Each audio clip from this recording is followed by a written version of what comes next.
Former President Trump's most outspoken critic suffering a major primary defeat. Wyoming Congresswoman Liz Cheney losing to the former president's hand-picked candidate running against Cheney.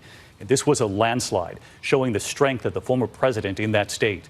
Liz Cheney, a central figure on the January 6th committee, suggesting she's not done, vowing after this resounding defeat, now the real work begins, she said.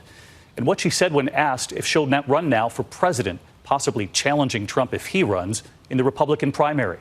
Here's John Carl again tonight. Donald Trump vowed to take down Liz Cheney, and he did. His hand-picked candidate in Wyoming trouncing her by more than 37 points.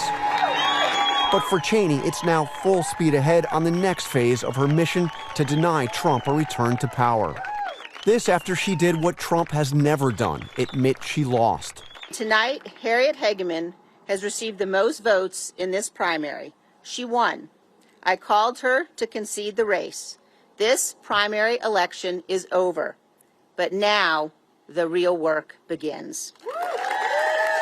Cheney announced today she has set up a new political organization, not just to challenge Trump, but also any candidates who deny the truth about the 2020 election.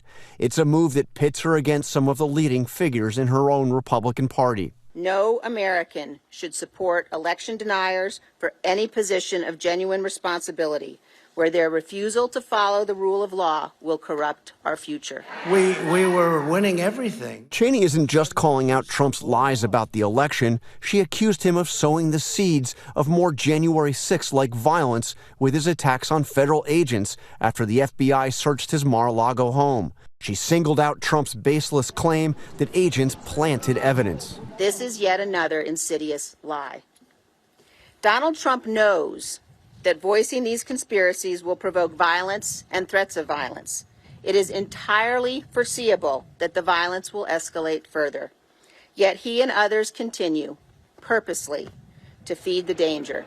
Today, Cheney's dire warning to Republicans was echoed by former Vice President Mike Pence. And these attacks on the FBI must stop. Calls to defund the FBI are just as wrong as calls to defund the police. And John Carl back in Washington tonight, just back from Wyoming. And John, former Vice President Mike Pence also making news on another front tonight. He actually said he would consider testifying before the January 6th committee if he's actually invited before the committee. Obviously, Liz Cheney is the vice chair of that committee. You have interviewed Cheney often. She was asked again today if she's thinking about running for president. She said she was thinking about it. But, John, a reality check here. She lost her primary last night by 37 points. She's convinced that outside Wyoming there would be greater Republican support for her?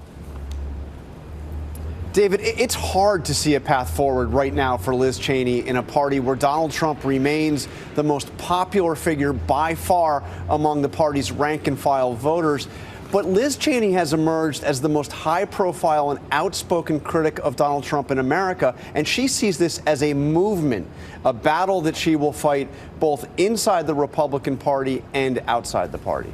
John Carl just back from Wyoming, where he talked with voters going into that primary last night. John, thank you.